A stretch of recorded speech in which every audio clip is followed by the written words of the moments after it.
পৃথিবীর সবচেয়ে রহস্যময় একটি উপজাতি। তারা মৃত্যুকে কোনো সময় মৃত্যু বলে গণ্য করে না। তারা ভাবে এটি হলো জীবনের আরো একটি ধাপ। প্রতিদিনের মতোই পরিবারের সদস্যরা মৃত ব্যক্তির সঙ্গে খাবার খায়। এমনকি তাকে এখনো পরিবারের জীবিত সদস্য হিসাবে গণ্য করে।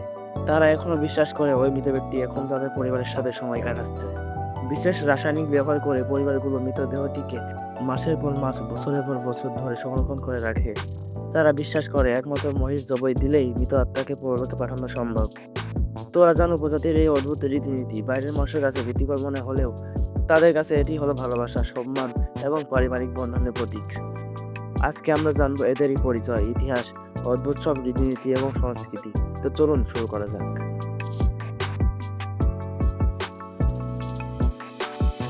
তোরা যারা জনগোষ্ঠীরা ইন্দোনেশিয়ার দক্ষিণের সুলাওয়েসি অঞ্চলে পাহাড়ি এলাকায় বসবাস করে। পৃথিবীতে তাদের এই এলাকাতেই দেখতে পাওয়া যায়। তাদের মোট জনসংখ্যা 11 লক্ষ, যাদের মধ্যে বেশিরভাগই খ্রিস্টান এবং মুসলিম। তোরাজা শব্দের অর্থ হলো উচ্চভূমির মানুষ অথবা উত্তরের মানুষ। তারা সবসময় পাহাড়ের উপরে কোনো সবুজ এলাকায় বসবাস করে।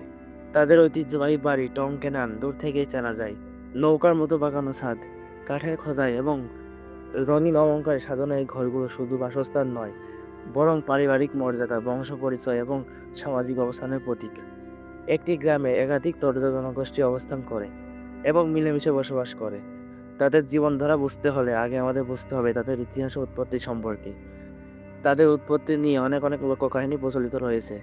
এক কিংবদন্তি বলেন তাদের পূর্বপুরুষেরা নৌকায় চড়ে দূর সমুদ্রে পাড়ি দিয়ে এই পাহাড়ি অঞ্চলে এসে পৌঁছায়। সেই কারণেই তাদের বাড়িগুলোর ছাদ নৌকার আকৃতির।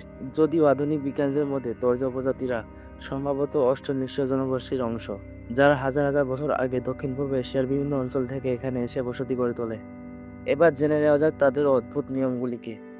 আপনারা প্রথমেই শুনছেন যে মৃত্যুকে তাদের জীবনে আরও একটি ধাপ হিসাবে গণ্য করে। তাদের ভাষায় সদ্য মৃত ব্যক্তিকে টুম্যাকুলা বলা হয়, যার অর্থ হলো অসুস্থ ব্যক্তি। মনে করা হয় তিনি সামরিকভাবে অন্য এক অবস্থায় আছেন। এই বিশ্বাসী পরিবারকে মানসিকভাবে মৃত্যুকে ধীরে ধীরে গ্রহণ করতে সাহায্য করে। তাদের আরও একটি বিস্ময়কর দিক হলো মৃতদেহকে দীর্ঘ সময় ঘরের ভেতরে রাখা। পরিবারে কেউ মারা গেলে সঙ্গে সঙ্গে দাফন না করে বিশেষ রাসায়নিক ব্যবহার করে বছরের পর বছর সংরক্ষণ করে রাখে। পরবর্তীতে মৃত ব্যক্তিটির আত্মাটিকে সঠিকভাবে পরলোকে পৌঁছানোর জন্য বিশেষ একটা অনুষ্ঠানের আয়োজন করে তারা।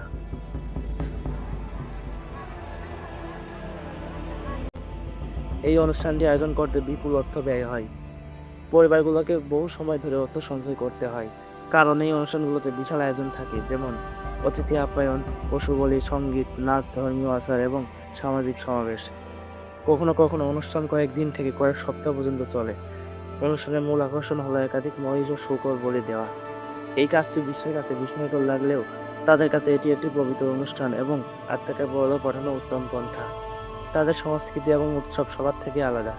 তারা আমাদেরকে শেখায় যে মৃত্যু তাদের কাছে শেষ নয়, বরং সম্পর্কের এক নতুন অধ্যায়। মৃতদেহকে বছরের পর বছর ধরে রাখা এবং সম্মান জানানো কিংবা বিশাল আয়োজনে এসব প্রথা শুধু অদ্ভুত রীতি নয়, বরং তাদের পারিবারিক ভালোবাসা ও পূর্বপুরুষের প্রতি শ্রদ্ধা। ভিডিওটি ভালো লাগলে একটা লাইক দিতে ভুলবেন না, কারণ এই ভিডিওগুলো বানাতে অনেক অনেক পরিশ্রম করতে হয়। ২০১০ সালে চিলি আতাকামা মরুভূমিতে একটি খনি কারখানায় দুর্ঘটনার কারণে ৬৯ দিন ধরে মাটির ২৩০০ ফিট নিচে ৩৩ জন শ্রমিক আটকে পড়ে যায়। বিস্তারিত জানতে চাইলে এই ভিডিওটিতে ক্লিক করুন।